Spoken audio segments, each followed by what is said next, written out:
he does look young, doesn't he not? He looks 30. Maybe it's because you guys know him or like know of him, but he looks young as man, I think. He does not look 18, mid-20s maybe. I mean, I think he looks like, kind of looks like Brad Pitt almost here, like a busted Brad Pitt. But yeah, he killed it on Elvis. Like, he really made me appreciate and respect his craft. Looks like a Degrassi Euphoria teen. Brother, Euphoria teens are all 30, so that tracks. Every Euphoria teen is like 30. I mean, it used to be worse in the 90s. At least like in the 90s, it was like 35-year-olds with a 5 o'clock shadow, and you could tell that they were 35. Now, in Euphoria, at least they like somehow, movie magic, I don't know what the fuck it is, they're able to make like 30-year-olds look like they're at least like 20. You know what I mean? The further back you go in history, in movie magic, the older the high schoolers get. Like, if you go to the 60s, they're like 45. You know what I mean? They're like 45, 46. Straight up, like 40 presenting.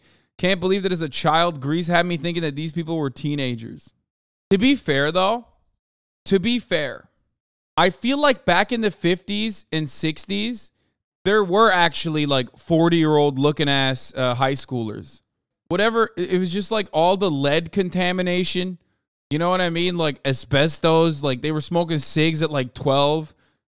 Like I have you guys ever seen those old photos where they'll be like, what happened to men?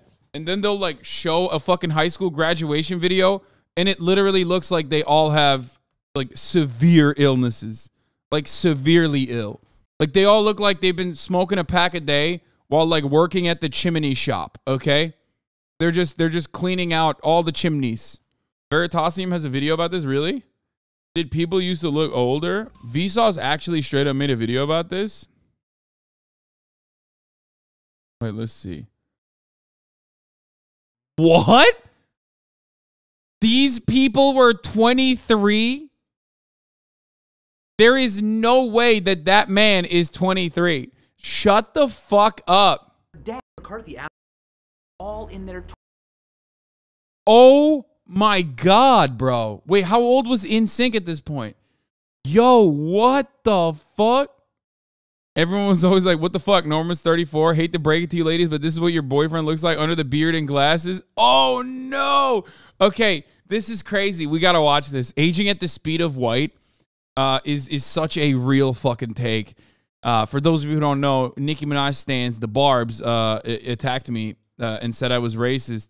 And one of them got into my DMs and said something so hurtful but so true at the same time that I have never been able to recover from. They said I was aging at the speed of white. That is me. There's truth to that sentiment. And it's like sometimes the truth hurts way more. You know what I mean? Like, anyway, I want to watch this People Used to Look Older video. Hey, Vsauce, Michael here. At the age of 18, Carl Sagan looked like a teenager. But it doesn't take long in an old high school yearbook to find teenagers who look surprisingly old. These people are all in their 20s, but so are these people. This is Elizabeth Taylor when she was just 17. No and here fucking are some word. high school students from the 70s. Did people used to look older? Oh my God, bro. That's not a high school student. That's your mechanic. That's not a high school student. That is a 35-year-old divorced dad who is a mechanic, and he lied to you about the carburetor or whatever because you don't know any better, and now he's like charging you another $1,000 even though you came in for a fucking oil change. Brandon McCarthy asked on Twitter, and evidence poured in. People shared photos of their parents in their early 20s, their dad at 21, their mom at 18 or 19, No! their dad at 45. One user shared their husband at 27 and what his father looked like at 23. And there's pretty much an entire subculture around how old footballers looked decades ago. 24, 31. Oh! What the fuck? Hey, Michael Vsauce here. What the fuck is going on? 24. My man said 24. Bro, I've never seen this. This is the most busted ass mullet I've ever seen. That is awesome. I wish Slime was here so I could ask him what he thinks about this, because honestly, like this is the most respectable I'm bald and I know it and I want everyone to know it type haircut. Why did he do this? Like, I straight up cannot comprehend. Like, I don't think he's fooling anybody at this point. Like, nobody thinks this guy has hair, right? Like, that's a mustache, bro. He just left a mustache. He got double mustache. He got a mustache on his lips and then another one up top. 4, 31, 33, 29. 4, 31, 33. That is, okay. Dude, what the fuck? Jimmy Ledbetter? More like Jimmy Leather. Jesus fucking Christ, dude. Bro, I never want to hear from motherfuckers ever again. This dude was directly recruited from the coal mine, okay? This dude's been smoking a pack of Marlboro Reds since he was 9 years old while working inside of the coal mine. Like, they directly were like, hey, man, now that you're done smelting iron, like, it's time to play a little bit of football. 3, 29, 27. It's not uncommon to think that there's something more grown up about the way people used to be, to look back and think that people seemed older at a younger age than they do now. Let's call it retrospective aging. It doesn't happen to everyone. People do not and never have aged similarly, and there's even the opposite observation that kids these days grow up too fast. That's Albanian genetics, baby. But it's a popular question and subject of numerous memes. So, is it 34-year-old? What the fuck? Why is there an Adam mention on a Vsauce video? What the fuck? Oh my God. Why is Adam Friedland in a fucking Vsauce video, dude? What the fuck? Host of the podcast, new podcast, Unproblematic Podcast, The Adam Friedland Show. Real? Or is it an illusion fueled by cherry-picked examples that feeds rosy nostalgia for a time when people were tough and didn't have it as easy as you kids have it now? Well, as it turns out, both. Humans today really are aging more slowly than their historic counterparts. Changes in lifestyle, nutrition, smoking habits, healthcare, early life conditions, and skincare, particularly the use of sunscreen, are a huge part of it. By comparing measures of metabolic, cardiovascular, inflammatory, kidney, liver, and lung function across time, researchers at Yale and USC have found that we are, in fact, staying younger for longer than we used to. So does that mean that 60 is the new 50? Almost. Their results suggest that between the early 90s and the late 2000s, 60 became the new 56. 40 became the new 37 and a half, and 20 became the new 19. Oh, also, during the last century, dentistry and orthodontics have played a huge cosmetic role in the kinds of faces we see in parts of the world. But, interestingly, when faces in magazines are measured from the 1930s to today, the only significant change has been that across all ethnicities, the media is now exposing us to larger lips. Also, retroactive aging can occur over short time spans. When I was a freshman, the seniors in my high school seemed so old to me. But by the time I was a senior myself, I looked in the mirror and at my peers and I was like, oh my God, bro. Michael from Vsauce is the most boot-looking dude I've ever seen. He looks like he just signed his, he's getting a Camaro, okay? He's about to marry his high school sweetheart and go off to Afghanistan. That's hilarious, bro. We're them now, but we don't seem as old as they did. What's going on isn't just about bodies. First of all, the seniors I looked at when I was a freshman truly were older than me at that time. They graduated and went away, and later, when I was a senior, I saw myself as I was.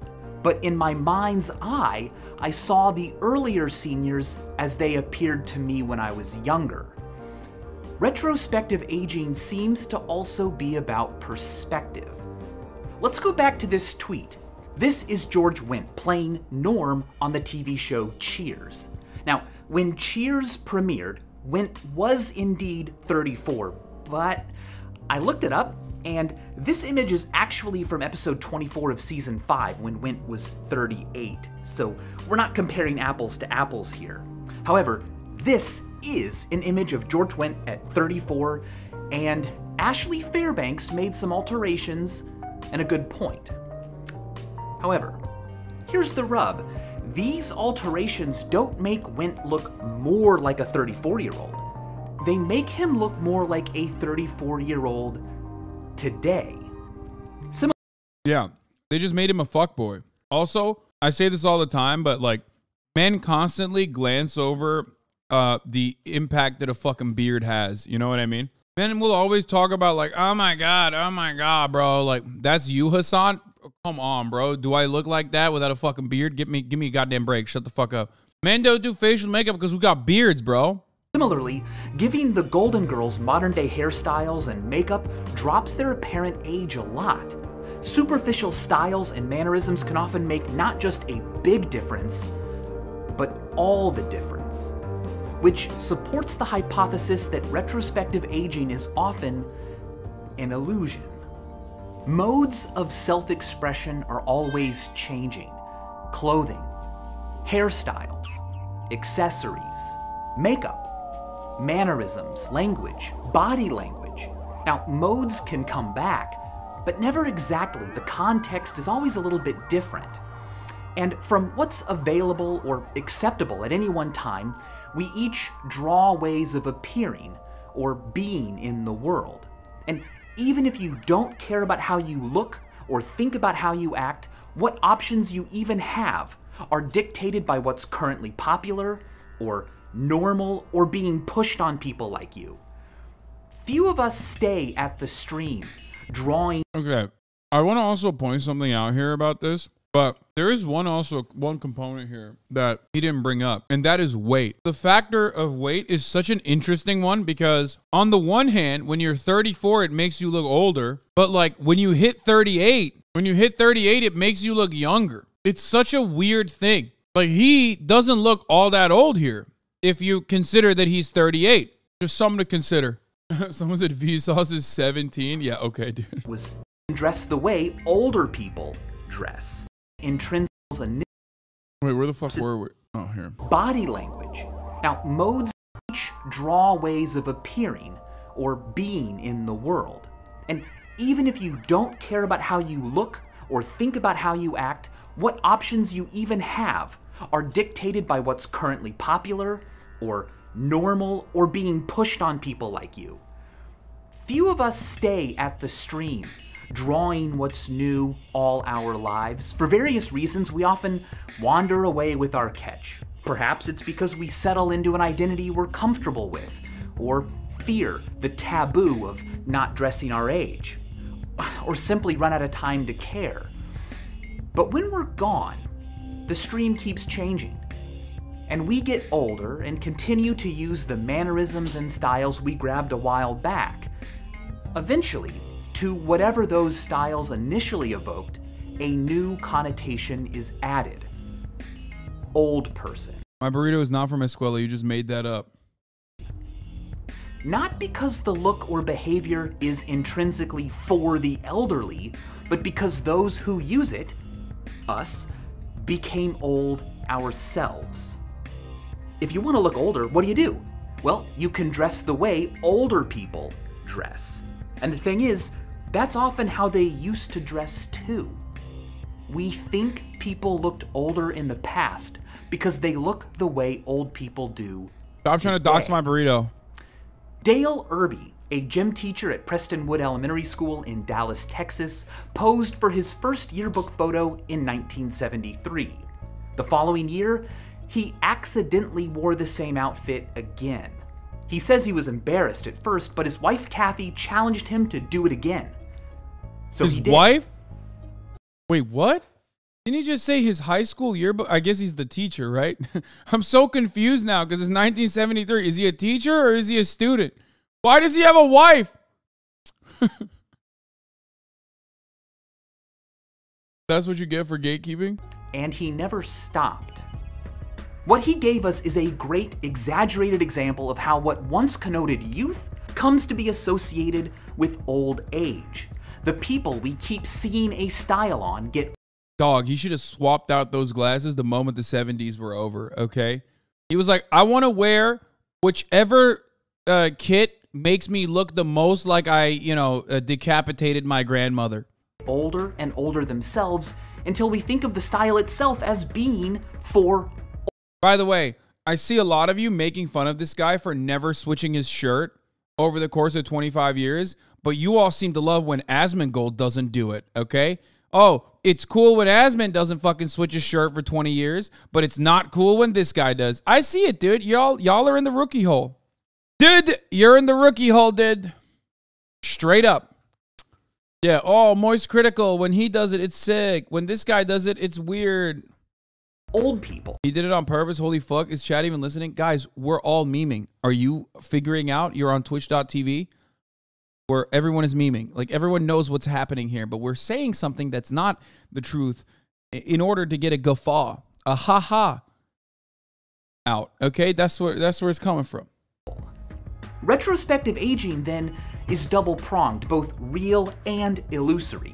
People in the past really did age faster than us because of differences in nutrition and lifestyle and medicine, but much, if not most, can be chalked up to the fact that we think people like this are dressed like old people. But that's an anachronism. They're dressed like old people from the future, the old people they would become. Has anyone ever dressed like a young person from the future?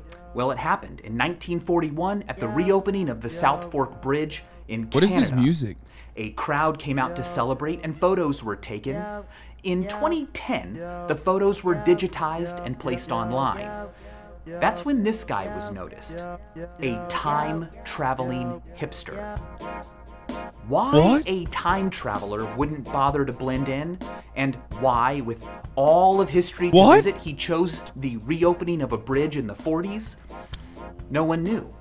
That's crazy! The photo was confirmed to be undoctored, and researchers put forward the idea that this man was not, in fact, a time traveler, that his shirt wasn't an ironic screen print, but simply bore the logo of the Montreal Maroons, a nearby hockey team at the time. They said his sunglasses and knit sweater were not unusual for the 40s, nor was his portable camera. The only thing that was unusual about him was the hoodie. How casual his attire was. And they're probably right. But this all raises the exciting possibility that someone out there right now, possibly even you... Dude, that's such... Dude, straight up, that's copium, okay? I'm sorry. I'll say it. Vsauce is doing copium. That guy was a time traveler. It's kind of whack that he's trying to fucking hide the truth. That guy's a time traveler. 100%. Someone said, nah, he was just a NEET, which is true, but he was a NEET and a time traveler at the same time. Remember, time traveling is not a job, okay? So you're not in education or training or have a job in that circumstance. You're just a time traveler. You're just doing it for a hobby, but it doesn't matter. It's very clearly he is a NEET and a time traveler. Both things can be true at the same time. Dressed like people in the future will, and your appearance in photos will someday freak them out. You know, it might be fun to start dressing even more casually or in some other odd way on the off chance that you happen to nail it, and years from now you are worshipped as a time traveler. Oh, that reminds me of today's sponsor.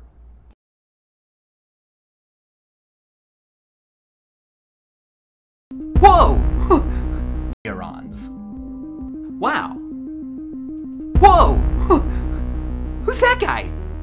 Does he look like a Bill, a Mark, a Justin, or a Josh? Pause right now if you'd like to think about it. It's a combination of all of those things. Boom. According to research from Millsaps College and Miami University, this is Mark. Or I was wrong. At least, this is what we think people named Mark look like. By asking people to make and rate digitally created faces, researchers were able to put together prototypical faces for a number of different names. This is apparently what we... Oh, God. This could get wildly inappropriate. I feel like studies like this. we think a Josh looks like. A Bill, a Justin, a Dan, a Brian. Damn, that's a Kyle Kalinske, dog. That's what that is. That's just Kyle Kalinske when he was younger, okay? But so is Brian. Why did they all look like Kyle Kalinske a little bit? A Tom. What the fuck is going on? And Andy. The idea that names might conjure certain face shapes in our minds isn't that strange. For example, there's Wolfgang Kohler's famous finding that when asked which of these shapes is named Booba and which is named Kiki, people of all different ages and cultures and languages overwhelmingly assign Kiki to the spiky one, and Booba because it's true. To the blobby. Because it's true. Because And it's sure true. enough, That is Booba. That's Booba. That's Booba. They say it because it's true. Seems to work with names too. Which one of these men is Tim and which is Bob? Tim, Well, Bob. almost unanimously, people feel like this is Tim and this is Bob. That's crazy. But are these men actually named Tim and Bob? Yes, they are. Well, there's the rub. Just because we associate certain names, certain sounds with certain shapes doesn't mean we're right. There's no such thing as a biological name. If a person still goes by the same name they were given as a baby, long before anyone knew what they would look like as an adult, well, Dog, somebody needs to alert Ben Shapiro, okay? Someone needs to let Ben know because I feel like he's done a lot of content suggesting otherwise. Pretty sure that's like a big chunk of his rhetoric. It's just like, no, you were Tim. You were Timothy. Assign Timothy at birth. Don't even try to call yourself a Tom. You're Timothy. surely there won't be a connection. But as it turns out, there is. No. Believe it or not, in a multiple choice I setting, don't believe it. people can guess a stranger's name just by looking at their face. More often than we would expect from luck alone. It's called the face name matching effect. Here's a stimulus from Am I a Zwetner's Hasan? research. Do I look like Do a you think Hasan? this man is named? Do I look like a Hasan when you guys see me? No, right? I mean, it's hard for you to fucking think of me as anything but now because, like, you know me as Hasan for so many years. But you also know me as the top of the hour ad break guy. Named Jacob, I am Maya Higa.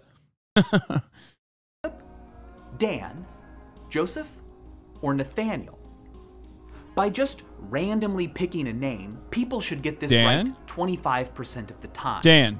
But Zwetner found that people picked the correct answer, Dan, Oh! nearly 40% of the time. What? How? Can names actually cause us to grow to look a certain way? Well, apparently they can. It has been called a Dorian Gray effect. In Oscar Wilde's The Picture of Dorian Gray, a portrait of the protagonist ages and grotesquely reflects his evil deeds while he himself remains young and pure-looking. In a similar way, it seems that in some cases, our own appearance can come to reflect the name we were given. Vsauce be like, everyone in the 60s did grotesque shit. He's like, here's evidence. After the assassination of Martin Luther King, 65% of the country considered him to be a bad person. So there you go. There you have it, folks. That's the reason. Because just like Dorian Gray, most people were just grotesque back then. They were doing horrific things. They were so much more racist openly. And that's the reason why they were ugly as fuck.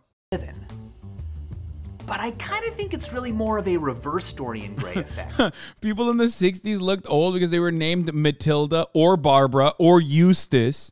Like, you can't be Eustace and be like 16. But if you're Eustace or Agatha, Gertrude, these are names, that means you're like 60. You have literally, someone by the name of Eustace has never been under the age of 60. That's just never happened. 60 is like a young Eustace. That's one of the younger Eustaces out there. Like, usually they're in the 70s. Yeah, for men, Cletus. Buzz is another good one. That or you're trans, Lamau. No, I've made that joke already. I've literally made that joke. It's like you undergo HRT. You go, like, everyone's fucking yelling at you.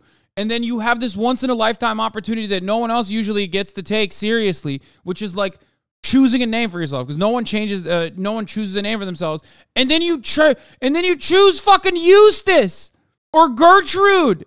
What are you doing? Just choose a normal name like Allison. Why did you have to be Gertrude? HasanAbi is only transphobic if you pick a bad name. No, I mean, it's just funny. It's a funny thing. Why did you choose Olivia or something? Like, what the fuck? You went Agatha? That's crazy. Oh, man. I mean, in the book, Dorian's reality. That's what happens, dude. That's what it is. I'm sorry. Okay. I'm just fucking around. It's a joke.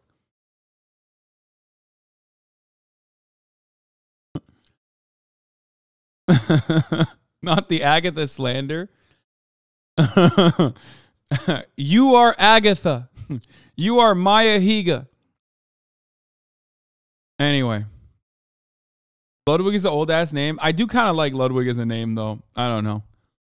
I think it's a chill name. As a trans person, this is one of your funniest bits. Yeah. That's how you can make jokes about trans existence even as a cis person that is not inherently transphobic. Now, of course, that doesn't mean that some trans people might not appreciate that joke and get mad at it. But, you know, that's not the joke of it is not like trans existence in general or trans people in general. Anyway, let's continue. Affects the appearance of his portrait, but the face name matching effect goes the other way. A inanimate sign, a name, influences. Just at Chelsea next time? What do you mean? Chelsea is... That's normal. That like literally is not what I'm talking about. Chelsea is like a super common name, dude, for women. What do you mean? Guy who's never met a human before. What did you just come out of the fucking come out of the Amish village? Like what the fuck? Just a normal white girl name, dude. Is our actual physical appearance. Well, anyway, it's not news that a person's name can lead others to have certain expectations of them and treat them accordingly. It's been found, for example, that multiracial faces given European names are rated as looking more European than the same faces are when presented with non-European names. The expectations a name carries with it may create a self-fulfilling prophecy, whereby as a person grows up, they're motivated to fulfill those expectations, carry themselves in ways people think someone with their name should, and even like, dislike, accentuate, hide, use, and avoid different parts of their face and body depending on whether or not those parts match their name. It's been found that faces and names that match are emotionally liked more than faces and names that don't. Analysis of voting data has shown that senatorial candidates earn 10% more votes when their names fit their faces. Bro, JD Vance, dog. Straight up. Very well than when they fit very poorly. Now, with that in mind, Tim part Ryan. of the effect could literally come from the fact that although... Just kidding. Tim Ryan actually fits the vibes and his face so perfectly. He just has like such a... Ohio is having one of the funniest fucking races because Tim Ryan is such a cuck and so is JD Vance. However, JB Pritzker, perfect. Perfect. Gavin Newsom, perfect. Gavin Newsom is such a Gavin, dude. He is such a Gavin, and he's such a fucking Newsom. Like, when I think Gavin Newsom, I think slick back hair, definitely fucked the, you know, tennis instructor's wife or whatever. Like, just the most perfect. John Fetterman's another good one where it's just like, John Fetterman. What's up? I'm John Fetterman.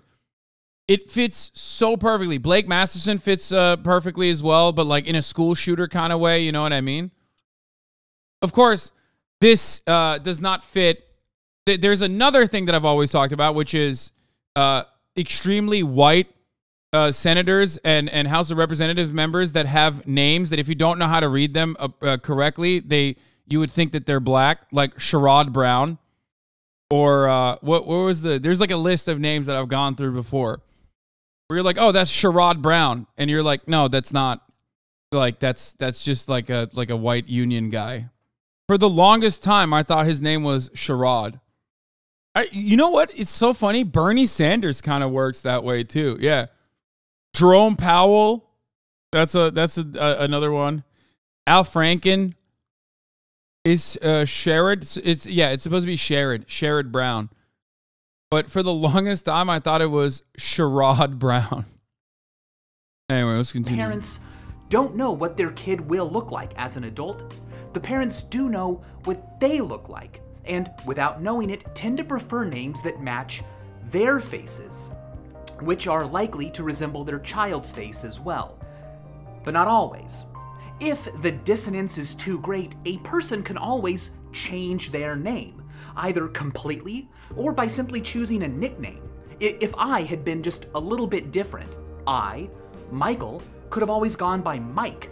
The fact that people can adjust their names to fit them, of course, merely strengthens the face name matching effect. By studying whether the correct name could be guessed when different parts of a face were occluded, researchers were able to develop heat maps showing which parts of the face different names are most characteristic. You met a white kid named Kobe? Yeah, except Kobe's name also is not, like Kobe Bryant's name is also unique.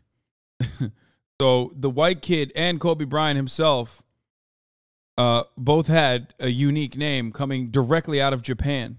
Associated with. Apparently, looking like an Ann is all about the tip of the nose. It's the bridge of the nose for Arthurs and the philtrum or snot trough for Benjamins. Aurélies are recognized by their face spiders. What the fuck is an Aurélie? Let's go back to old people. How old is an old person? 73.7. That's according to results published in the Journal of American Geriatrics last year. It's the average age people gave when asked, when does old age begin? People under 65 on average said 71, and people over 65 on average said 77.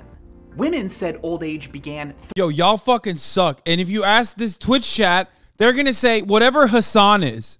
You ask Twitch chat, they're gonna say 31. 3 years later than men did. White people said it began 8 years later than non-whites did, and people who felt healthy placed old age later in life than those who felt less healthy. But how old do people want to be? Well, that depends on how old they already are.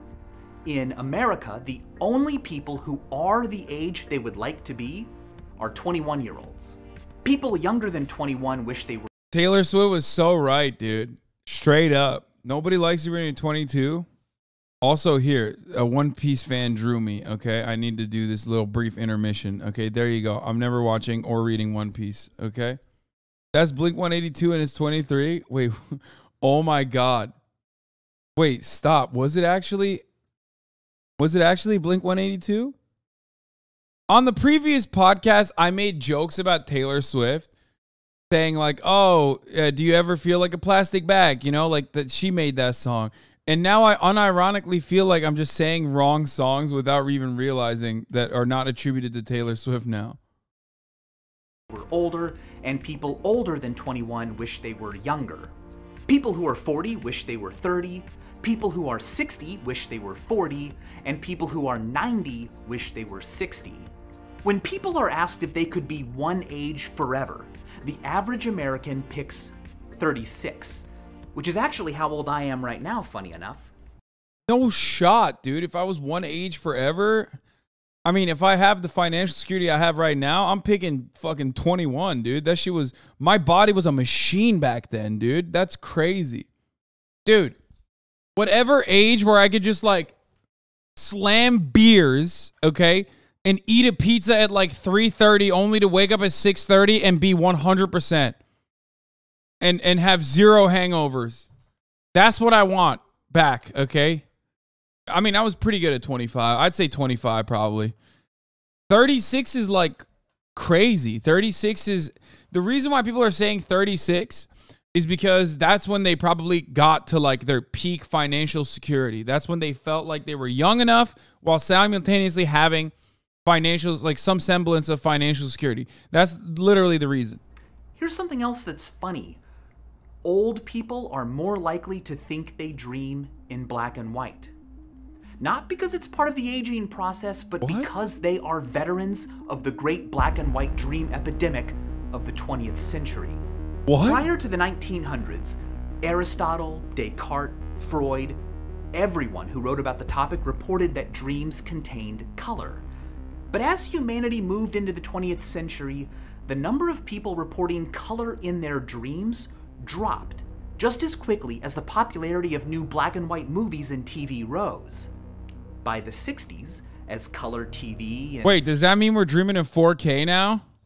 Damn, dude. That's pretty sus. That's pretty sus, Zoomers. You're dreaming in 4K, dude? Movies became more and more common. Reports of colored dreams started going back up. And today, people who grew up with black and white TV continue to report more black and white dreams than those who didn't. And later studies across China found the same thing. The frequency of black and white dreaming correlated strongly with how common black and white TV was in a person's area. So, did black and white movies and TV literally change our dreams? Well, first of all, it's not clear whether dreams themselves actually changed or if people just started thinking differently about their dreams. We're trying, but we still haven't found a way to get direct access to dream content. Eric Switchable has pointed out that as far as we know, dreams may not be in color or black and white, or sepia or anything. They may be primarily indeterminate in color as they happen, and only later, during recall, do we confabulate details about color. He compares dreaming to reading. Is a novel in color or black and white? As you read a story, what do you see in your mind? It might be the case that dreams, vaporous as they are something we simply have a terrible grip on, and that movies and TV shows have given us the— Bro, this motherfucker literally went from why old people look hella old to like dreams and how like the visual aspect of our existence changes, like, you know, the way we recount stuff or the way we see things. Bro, get back to the old thing. The illusion of understanding them. In fact, Switchable has speculated that smells and touch sensations are rare in dreams today, but future people with smelly, touchy-feely VR shows might think that they dream with lots of textures and odors and find it strange, maybe even frightening, that few of us seem to. But why would we think that dreams were like moving pictures and not normal waking life? Well, no one knows. It might be that motion pictures are just simply the closest thing we have to dreaming that isn't dreaming. Unlike still images, paintings, photographs, tapestries, motion pictures and dreams can contain movement and narrative and cause and effect. And unlike stage plays or real life, motion pictures and dreams are not made of anything that is even remotely similar to what they depict. They're both made of phantoms. Images are uncanny things.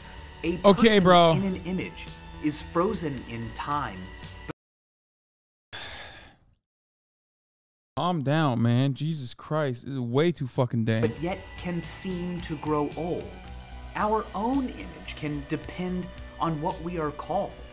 And they're the closest thing we have to what our mind does when we're away. Do you get the picture? Or does the picture get you? Stop! No, he's just saying like our existence is clouded by our perception, and our perception is clouded by our existence. It's a dialectic.